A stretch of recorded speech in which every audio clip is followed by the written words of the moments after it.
Hello everyone, nandito po tayo ngayon sa Barangay Labi, Bungabon, Nueva Ecija. Bali, ito yung isa sa pinaka-tourist destination dito sa bayan ng Bungabon. Bukod sa Onion Capital of the Philippines ang Nueva Ecija ng Bungabon, meron din po kaming pinagmamalaki na Labi River na dinarayo dito sa bayan ng Bungabon. Ito po si Sir. Sir, anong pong pangalan nyo? Ako si Marin Carges, taga San Pedro, Laguna. Dumayo ako dito, gawa ng taga rito yung kapatid ko. Bumisita lang dahil mag-araw. Sir, ano po yung experience nyo ngayon dito? Approve po ba na recommendable sa mga ibang pwede pang bumisita dito sa Labi River? Oo naman, medyo may kalayuan, pero pagdating mo rito, syempre masusulit naman talaga. Kita nyo naman yung view. Talagang quality talaga. Sa pagdating po dun sa accommodation, approve po ba? Goods naman, walang problema. Sa dami naman ng cottage dito eh. Magkakaroon din kayo ng sisilungan. Kaya lang sir, parang natapatan nyo yung sobrang dami ng turista. Oo, kaya nga eh. Pauwi na rin kasi kami ng Laguna. Sinulit lang namin ngayong araw.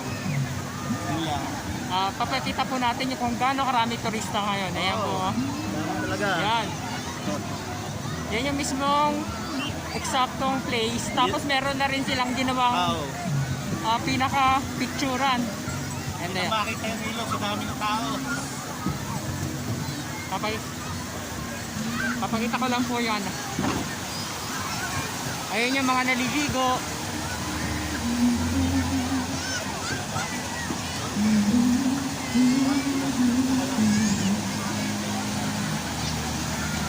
Nadasag tayo dito ang konti. Sobrang dami oh. Sabado de Gloria po kasi ngayon kaya dinagsa ng turista tong Labi River. Dito lang po yan sa bayan ng Bungabon, Nueva Ecija.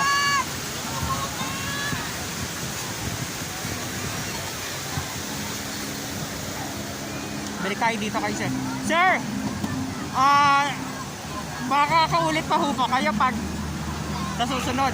Oo naman, pagdating ng bakasyon, gusto mo lahat dati bumabalik dito. Kasi itong Labi na to dati, inabot ko, hindi pa ganito. Kaya na-curious ako, sinadya ko talaga pumunta ulit dito kasi napanood sa Facebook, grabing ganda na Labi River. Opo, in-improve po ng todo para lahat ng turista mahikayat na puntahan po itong Labi River para naman magkaroon ng kita yung mga residente dito. Isa po ito sa pinagmamalaki ng bayan ng Bungabon. Mayaman ng bayan ng Nueva Ecija. Marami talagang pagkukunan ng ano dito. Sir, maraming salamat po at bumisita kayo dito sa bayan ng Bungabon. Okay, thank you. God bless po.